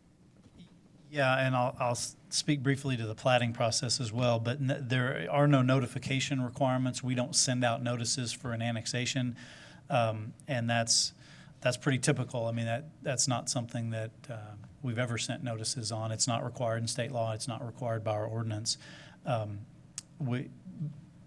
For the plating process is similar. The plating process for subdivisions creating lots is a ministerial process.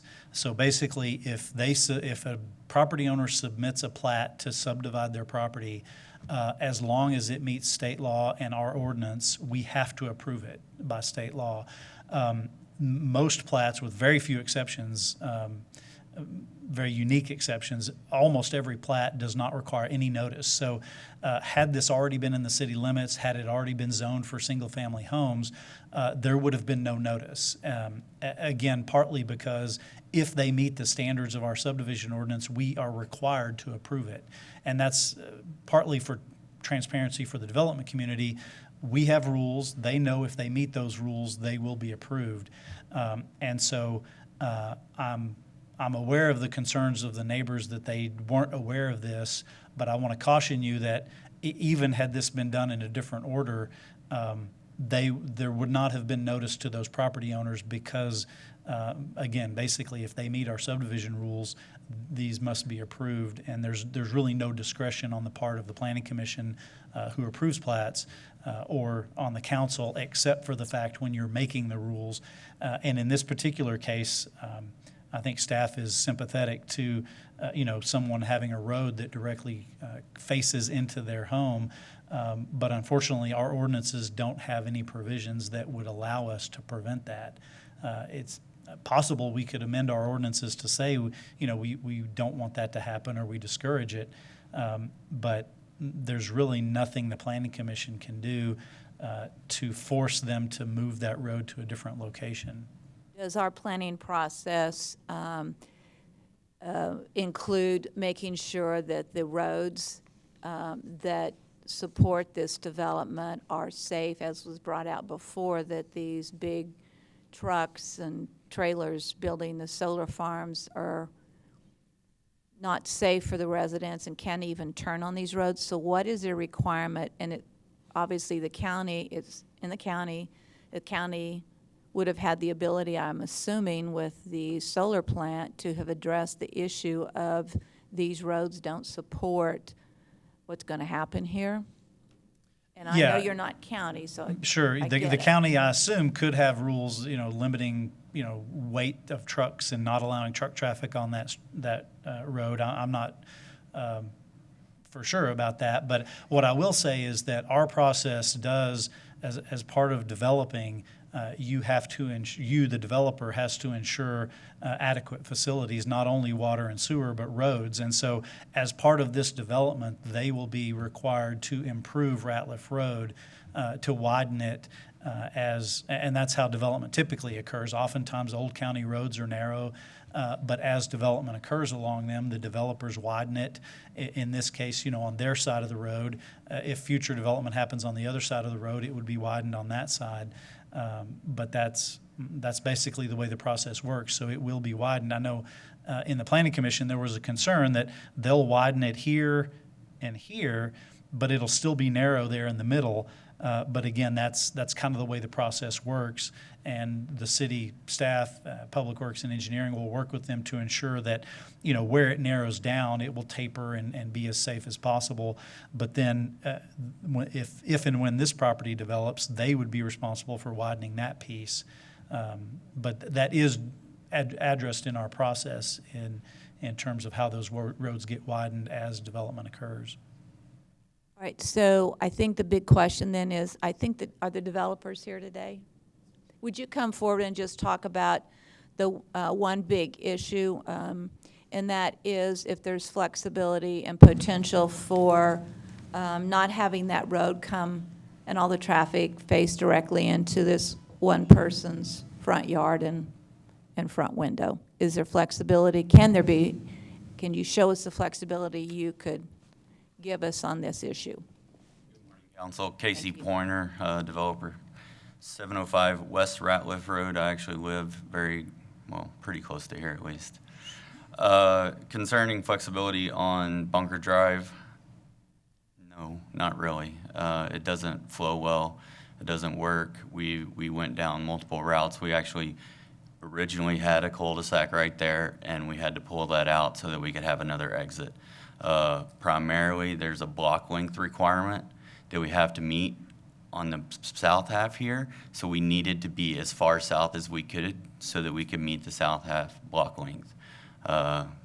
Just the distance between the exits of the subdivision. If you'll notice, the one out to the east there is a future, it will be built into the property line, but there will not actually be an exit there until further development takes place. Point that out on that map if you would. Oh, boy. Just draw with your finger. Yeah. Use my finger. Right there. So that's a future road leading to further development if it happens in the future. But we will build that out, but it won't go anywhere right now. I would like to state that, there's a lot about we were very hush-hush or we didn't want to have people know about this. That's absolutely not true. We did not keep it quiet. Mr. Jay Dykes and his son Colby live right in the middle, which we are completely surrounding. I've definitely talked to him multiple times because of the fact that we were going to surround him. He's not here today because he understands that it's going to develop, and it has to for our city's growth and our needs and our wants. This isn't, we understand the need for housing, so Yes, as a ma'am. council, that's not really the issue here. I'm just trying to, when you do development, what you hope to do is to make as many people happy as you possibly can, although we understand that you're not going to make everybody happy, and that happens with Absolutely. almost every big development like this that occurs. There's someone or some persons who are not happy with it. But I know that if I had a new road that was going to be built and all that traffic and those lights would be coming directly into my front window, I would certainly not be happy. So Completely understand. in response to that, my question, of course, was what alternatives exist? And can there be some alternative that we could work through to try to better solve that issue? I do not believe so. Yes. Tom? Can you show me the exact road that we're talking about? Just draw an arrow on it. And that feeds all the way through to Ratliff? Yes, sir. Go back to that. John, would you come up a minute and help with this map? Go back to that one, that I keep referring to that has the two cul-de-sacs and then the road. That one. So show us on that map, because the issue is, I believe, that center cul-de-sac looking thing there and coming out to the street, the road where Mr. Wick's house is. Can you point where Mr. Wick's house is on that map, please? Right there. Yes, sir.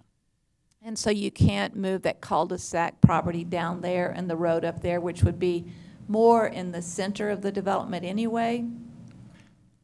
We won't meet that block length going south. And that's the Distance big between issue. the exits, yes, ma'am. And John, can you speak to that?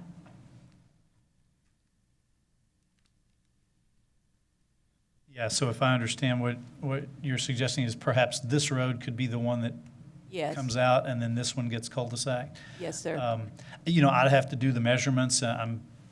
If Casey says that doesn't meet, then I'm sure that's the case. So that wasn't ever discussed in the plat or in the planning The issue is meeting? the distance from there to the next street is a maximum of, I think, 2,200 feet.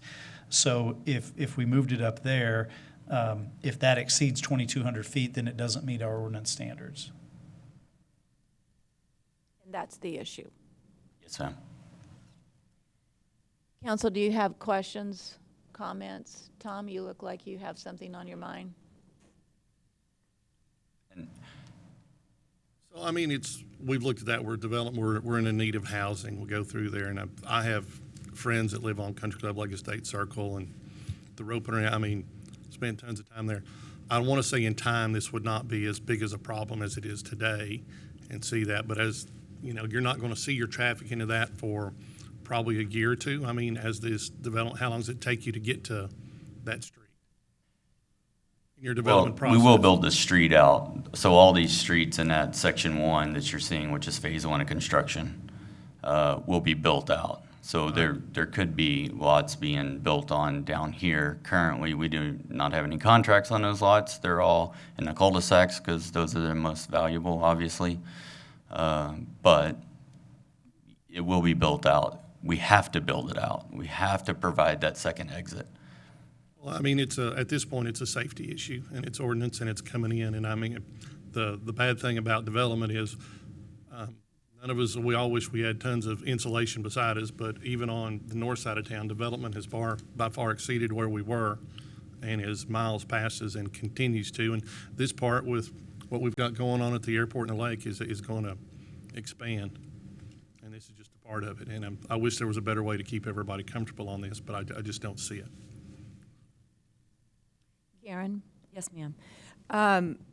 It's a good moment, based on Tom's comment, to note that it's my understanding that part of the frustration of the citizens is related to the lack of notice, the lack of notification, and that also again points to the fact that we have concerns about how notification is handled for the city, and it's complicated further in this case because some of the people affected by this proposal are residents of the county. And so, according to John, there's no requirement for the city to notify those people of what may be heading their way. So I don't want to get too far into the weeds, but I want to remind council and the mayor and the city manager and John that we have a problem with this. We don't want an angry mob. We don't want people unhappy about what you're doing. If there was a way that the citizens could have their say, I don't even know what that would look like, but of the people that spoke this morning from the neighborhood, I would be curious what they think about that. And something that all of you in this room cannot see is what I saw, and I think Harry saw when this was heard by the Planning Commission. Dozens of chairs had to be added to the room because there were so many people from that area that were unhappy about what was happening to them. So there are flaws and problems and shortfalls that will continue probably to contribute as we move into these areas where we want to annex. Thank you, Karen. Harry? So to Karen's point, this could be a lesson learned for future annexations. And just because we're not required to notify the citizens, maybe it's a good idea that we think about how we can get them involved in the process. That way, maybe we can have some of these questions answered ahead of time instead of doing it later. We all know that when people find out something, there are always items that are added to from one person to the next in communications. And so if there had been an opportunity for Casey to present this to the citizens early on, there may not have been as many questions. So I don't know how we do that, but it certainly is an opportunity for us to learn from this particular lesson. John, is that a city ordinance? Of course, it was county, so the issue is county versus city, but big issue state. So what does the state say? Well, the state does not require any notices for annexations. could do that. It's not something I've ever seen another city do. And oftentimes annexations are fairly large, so if we look at the area, we would have to notify, assuming we use the normal 200-foot notification like we use for zoning. It would be well, we don't do that many annexations, but it would be an increase in the amount of work done for an annexation process. But it definitely could be done. Again, I would caution for something like this, we have to be careful, though, to avoid giving citizens the impression that they have an impact when they don't necessarily. So the subdivision process, again, as an example, is state law says if it meets our rules, we must approve it. And so if we start to send out notices for plats, for example, you might be giving the citizens the impression that they can come and speak. And I mentioned earlier, there's a very limited set of plats where we are required to give notices, and we have that problem with those. Citizens come and speak and say, I don't want this, and then we say, well, but it meets our ordinance, so Planning Commission, you have to approve. And so that frustrates those citizens who got a notice, came out and spoke, only to learn that they really didn't have a voice because it's not a discretionary decision when it comes to a plat. And so that's something that we should be mindful of. John, in this case, you're stating that because this property, the plat, meets all of our requirements, just because it shines lights somewhere or another is not a part of our ordinance that the Planning Commission could have done anything about. That's right. And let me check real quick. I thought we might have included a picture, but there's, as I understand it, and the property owner can correct me if I'm wrong, but you can see here there are some trees, and I believe there's also a fence along that property line. So I know headlights have been mentioned a couple of times. I don't believe headlights would shine into this home because of those trees and the fence. There may be other concerns, but there is some buffering between those two things. They could request to the developer to take that into consideration and try to accommodate, but as far as enforcement, they couldn't have done anything. Okay, further questions from council? No? Okay, thank you. I see someone coming forward to speak.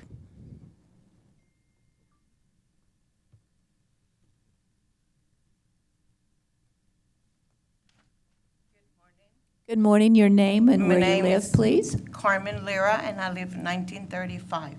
And y'all say, Corey said they're going to expand Ratliff Road. If you've been out there, Ratliff Road today is very small. And there's a lot of electrical poles where the mailboxes are to the resident that live on Ratliff Road. So how are they going to expand the road? They're going to have to move all those mailboxes, and I don't know what they're going to do with all those electrical poles. It's all along Ratliff Road where he's going to build. And that is going to be a very dangerous road because right now there's young kids that drive there, and when you're coming in from Grand Canal Road, if you don't make the turn almost to the fence of the first owner of the empty lot that he has his house for back, and another car is coming out, you will have an accident there. It's a very little road. And yes, all those trucks that are passing, those large trucks, the big trucks for the panels, I've been thinking that road is not strong enough for all those heavy trucks. We're gonna have problems, and then the county takes forever to fix a hole when it gets over there. Now, they'll do Country Club Road and Grand Canal Road, but not us. But that is something that if you want to go look at the little Grand Canal Road, Grand Canal Ratliff Road, you may, because they need to expand it bigger, and it's going to take into his houses. And another thing, the addition before that, all the exits from that area go out to Grand Canal Road, where he's going to use a lot of Ratliff Road for the people to exit out. You're talking of a lot of cars and a lot of young kids. And when somebody gets killed there, a bad accident, I promise you, it's gonna happen. You have to go out there and look at that area. That's all. And now they're gonna be in X to San Angelo. And also they say Millersview water. Well, if you live out there, at least once a month, you don't have water from Millersview. And the water is brown, is yellow. If you wash any white things, your things are gonna be yellow and ruined. Water is a problem over there. He said he's gonna get some from y'all in Millersview, but Millersview has its problems. We have our problems with Millersview. That's all I have to say. Thank you, Carmen. Tom? No, I was just Okay. saying, in the background, all this, the Millersview water leaves the documentation and it all comes to city provided. Right. Don't know if that's any wider, but All right, if you've spoken one time, I can't, won't allow you to come back again. Okay. Please come forward.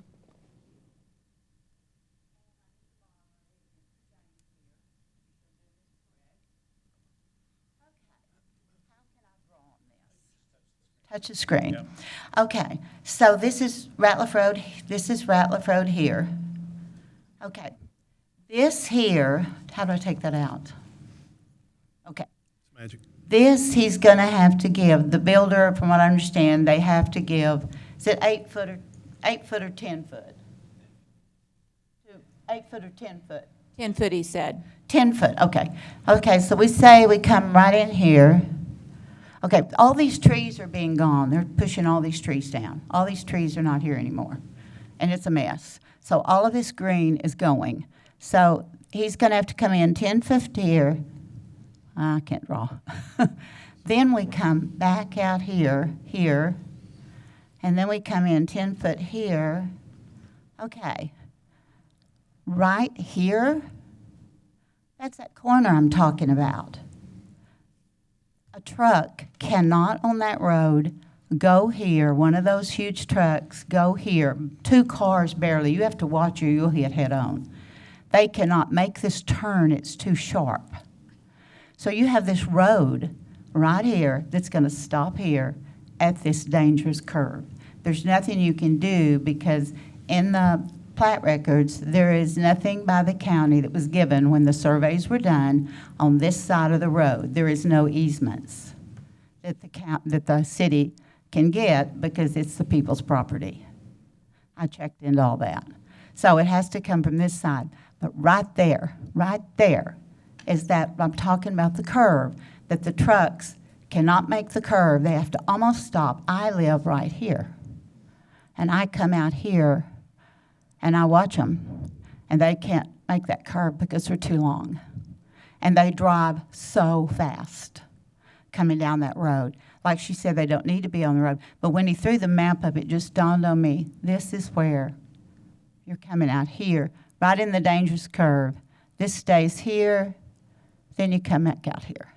And you I get assume 10 that plat, if you got, really involved in that plat and saw the actual work, you would see that the 10 foot is incorporated into that already. You're not taking 10 foot more, is that correct?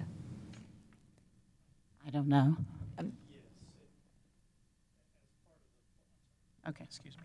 As part of the plat, they would dedicate the additional right-of-way on the developer's side, and then the extra width to the street would be added to that side. So none of it would come from the other side. It will all come into this property. But it would only be added from this development side because the other side is based off of the people who own the property on the other side who would have to improve that half of the road? How's that working? Yeah, if I understand that's correct. Now, so this area, for example, that's undeveloped, if they were to come in to plat those out, they would also have to widen their side of the street. But in these areas that are already developed, that likely would never happen.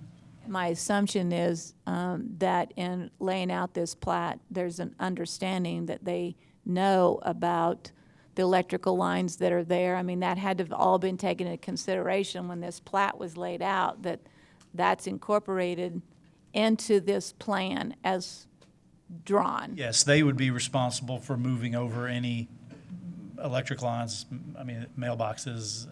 Of course, it wouldn't be on, again, none of the widening happens on this side of the street. It would all be on the developer's side, but yeah, they would have to accommodate that in their construction plans. So we would have a half undeveloped road? Well, there's a road there already. They would just be widening it, but in the direction of their development, which is how all of these developments occur. We often have, partial widening on one side, and then when the other side of the road develops, there would be widening on that side. I haven't seen one of those, but I'm assuming that you know. Yeah, but it's not uncommon for that other side, since that's mostly developed, not to ever get widened. But at least the road, instead of 24 feet wide, will be 34 feet wide, which is, close to our standard anyway.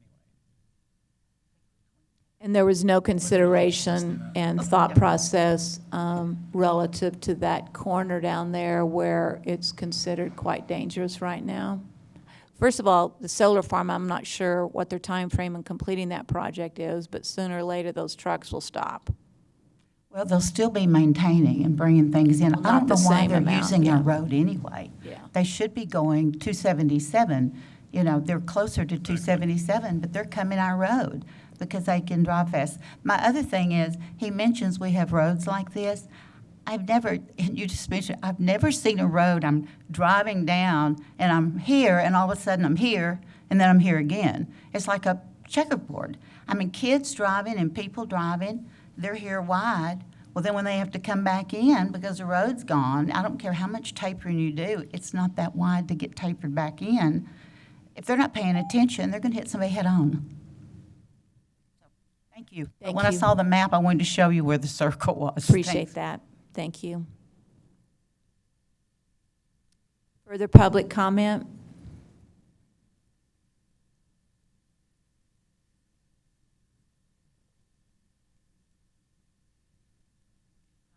I'm Sherry Wicks. I also live on 6925 South Ratliff Road. And my concern is for Country Club Road.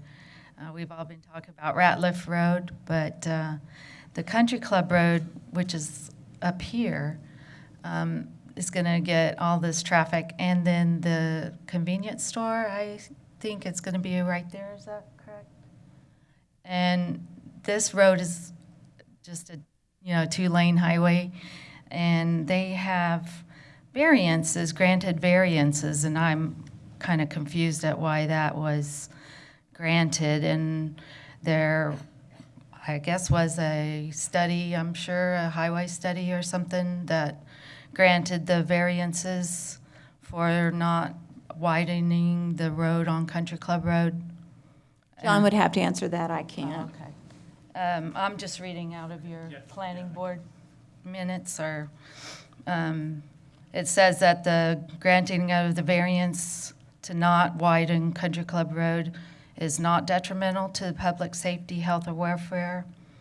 And I was wondering how that got determined, and who determined that that would not be detrimental to public safety, because that road is already very congested as it is. And if, there's going to be 52 houses, 2 cars per house, another 100 cars, and then a convenience store, and all the traffic coming in and out of there, seems like it's going to be kind of detrimental to our public safety. But that's kind of what my question was as far as the variances. And while I'm here, because I can't come back up, the Ratliff Road, they get granted a variance that they would only have to do an additional 8 feet instead of the 10.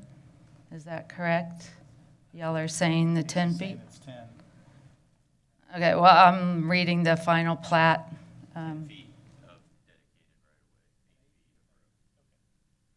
Okay. Total of 18. So I'm just curious, my one question was who determined and how the variances were determined, and what kind of public safety study that they did, or they just sat there and said, oh, okay, well, no, we don't need to widen the road. Because to me, I would think that they would need a, highway safety study or something to determine that that road didn't need to be widened. And again, as far as Ratliff Road is concerned, if they're going to do the 8 feet or the 10 feet. I can address that last one first. It's 10 feet of additional right-of-way, so they're giving the property for 10 feet of land, but then they're actually widening the road 8 feet. So the pavement increase would be an additional 8 feet, but that 8 feet is within the 10. So it's not 18, but the 8 is within that 10. Now I drew a blank on the other question. Well, the The country variances, club, yeah. yes. Just a few years ago, in the last 10 years, country club was completely redone, reconstructed by the city. And so at that time, they reconstructed the road, designed it a certain width, built curbs along the side. And so in cases like that where the city has gone in and completed a road to a specific standard that was planned for at that time, we don't typically then make a developer widen it beyond that. And so multiple developments along Country Club Road have come in, and that's been the same answer, is not to require them to widen it because the city put in that investment to make it a certain width. You know, perhaps at some point in the future, we'll determine as development happens in this area that now it's not wide enough and it needs to be widened. But the decision was made at the time, that's the width, and so each incremental development won't have to add to that width. Okay. Other questions and/or comments? All right, so at this point, then what I'm asking for is a motion for approval as written on item C. So moved by Tom, seconded by Harry. It is open for more further public comment at this point. All right, seeing none, we'll take a vote. All in favor of approving item C, say aye. Aye.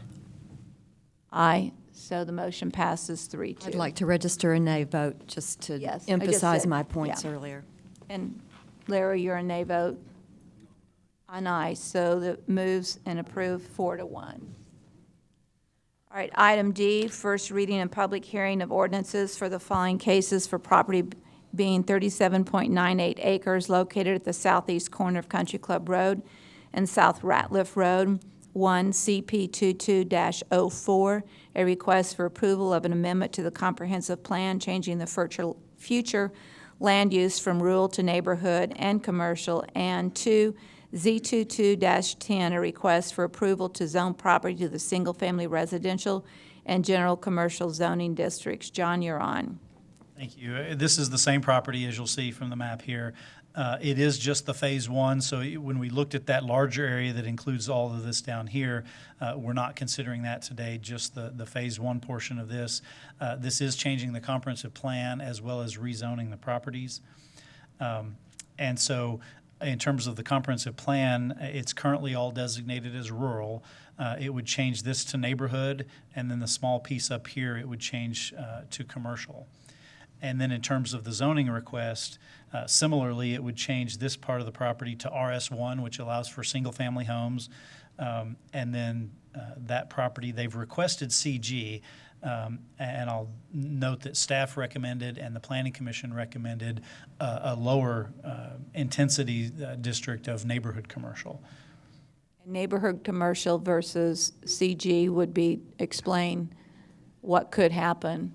Basically, for some of the higher intensity uses like storage warehouses, for example, which I think is one of the things they're considering, it would require a separate conditional use approval in the future rather than just being allowed. And there's some auto-oriented, auto sales, car wash kinds of uses that would be allowed in CG, but would require a separate conditional use in the neighborhood commercial. That's the primary reason staff recommended. Neighborhood commercial, a good example of something that would be built would be what? It could be a convenience store. It could be just any small scale on a property that size. It couldn't be, obviously, it couldn't be a Walmart or anything like that because it's a small property, but likely something like a small retail or convenience store, something of that nature. As I mentioned, it could allow a mini storage warehousing, but that would require a separate approval by the Planning Commission, and they could place some conditions on it. Oftentimes, near a neighborhood, they'll place some extra conditions like screening or some landscaping to make it a little bit nicer when it's set right in the middle of, this commercial will be completely surrounded by homes. And so that's kind of the concern, is what could happen right in the middle of a neighborhood. We did send out notices. As was mentioned earlier, we are not required by our ordinance or state law to send notices outside the city limits, but you can see we did. Those folks did become aware of it, even though we didn't send out notices. So in that respect, I think back to the issue of notice, we often find that in controversial items, neighbors become aware of it whether or not we send out notices. Anyway, that's one of the reasons we put signs out on the property as well, notifying through a sign that something is happening and proposed on a property. Just a couple of pictures. You can see there is a picture of Ratliff Road. It is fairly narrow currently. I won't read through all of this. It's in your background information, but it's basically the rationale for supporting the change to both the comprehensive plan and the zoning. Again, as we mentioned earlier, we do have a need for housing. We have a need for the community to grow, and this is an area we've seen a desire for growth. And so annexing this property and zoning it for single-family homes, we think is the right thing in this area. As I mentioned, staff does recommend approval, as did the Planning Commission. We did recommend denial of the zoning, as I mentioned, to general commercial, and instead that the plan would go to neighborhood center and the zoning would go to neighborhood commercial instead. That was considered by the Planning Commission, and they recommended approval of that staff recommendation by a 4-2 vote. So you're saying they recommended it going to neighborhood? Instead of general commercial, that's correct. We may have, in case that question comes up, this is, I know it's hard to read, but this is the differences between the general commercial and neighborhood commercial district and some of the uses that are and aren't allowed. And so, as I mentioned, some of these conditional uses, self-service storage, short-term rental vehicle, car wash, waste-related uses, there are some of the kinds of things that would be allowed in general commercial but not in the neighborhood commercial district. Yes, Tom? John, did they come and say why they wanted CG instead of CN? I defer to, they're here, so I would defer to them to answer that question. Can you live with it at CN? Yes, sir. Okay. Any questions for John? Then would be asking for a motion to approve item D, items 1 and 2. Is there a motion? So moved. So moved by Tom. Can we hang on for a second? The way that the agenda's worded, wouldn't they need to change D1 to specify neighborhood and neighborhood commercial based on? They could. The way we typically view it is the recommendation from the Planning Commission is the formal recommendation that comes to them. It's worded the way it is on the agenda because that was the original request. But Councilmember Thompson just asked if they could live with it if it was neighborhood commercial. And they correct? did. That's in the. Okay. It said That's how it's neighborhood written up, and correct? commercial. Yeah, I think to be clear, maybe if you restate the motion as recommending approval recommended as by the recommended by Planning the Planning Commission. Yeah. Public comment?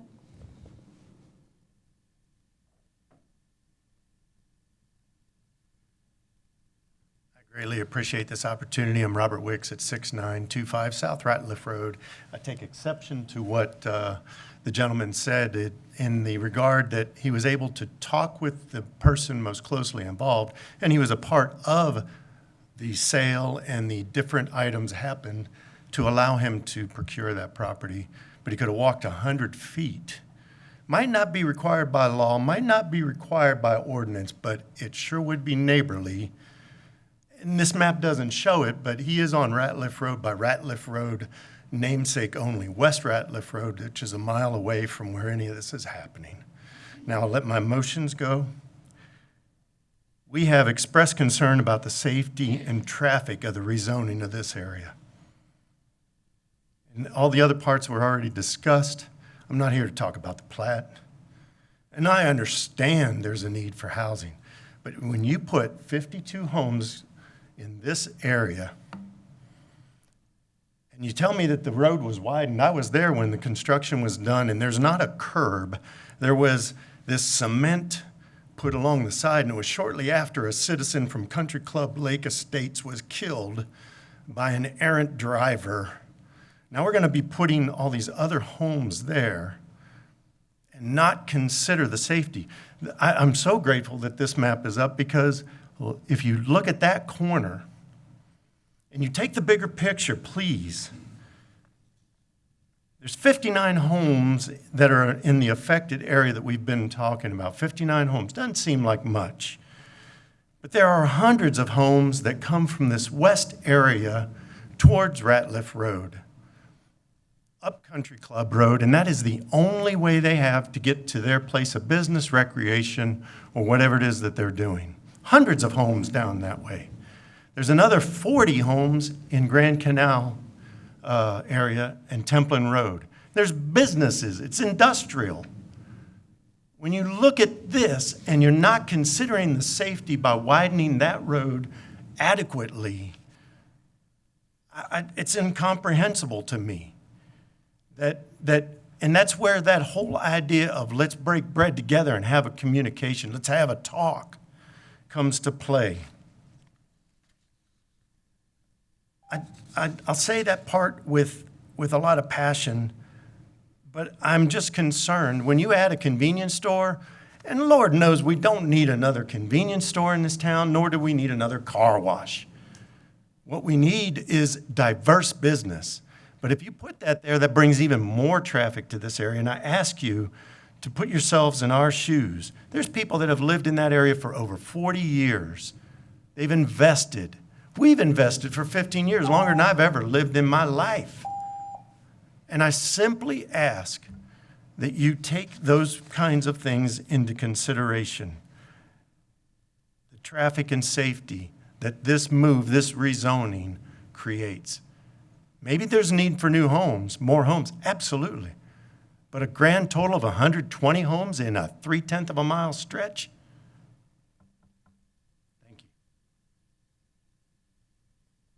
Further public comment?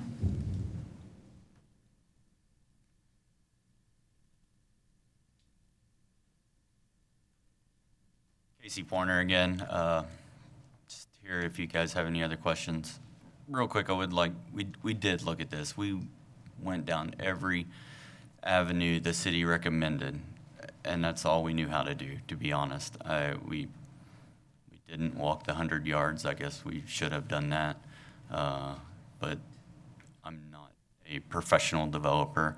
I'm an oil field guy, to be honest. We have a company here in town, Dorado Construction Group, and we go out and build stuff everywhere.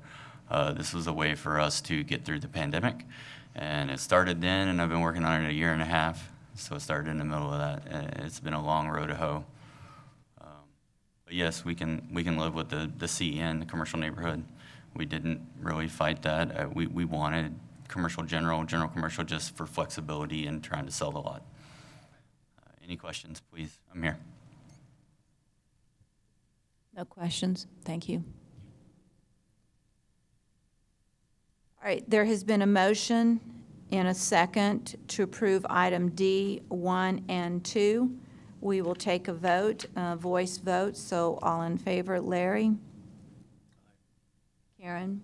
Nay, for the same reason stated before. Thank you. Harry? Yay. Tom? Aye. And aye. So motion passes 4-1. We'll move on to item E. I'm going to ask for a motion to table this to the June 21st meeting. And so may I have a motion for that? So moved. So moved by Harry, second by Karen. I don't know that we have to take public comment on this. I don't think anyone would be here to Yeah. speak on it. All right. So with that, we'll take a vote to approve moving this item E to the June 21st meeting. All say aye. Aye. Motion passes 4-1. There will be no closed session, so we will move to item A-B, consider approving the various board nominations. Fort Concho Museum Board, Sarah Clemens, SMD 5, to first term ending January 2024. Keep San Angelo Beautiful Board, Ellen Groth, SMD 6, to first term ending September 2023. Parks and Recreation Advisory Board, DJ Wilde, SMD 5, to first term ending December 2023. And the Zoning Board of Adjustment, Lyndon Roberts Galindo, SMD 5, to first term ending January 2024. May I have a motion for approval of all that have just been read on item 8B? So moved. Moved by Tom. Second by Harry. Public comment on any of these nominations? Seeing none, we'll take a vote. All in favor, say aye. Aye. Motion passes 4-1. We will now have a... Mayor, I think the last two votes have been 5-0. I don't think anyone dissented Oh, I said to 5. I'm sorry, tabling 5-0. Yeah, sorry. And the same thing on item E, right? I said 4-0? Yes, ma'am, but Should I be don't 5-0. believe- yes. Correct that. Thank you. All right, may I have a motion for adjournment? So moved. So moved. A second? Second by Karen. All in favor, say aye. Aye. Meeting is adjourned at 10:31 a.m.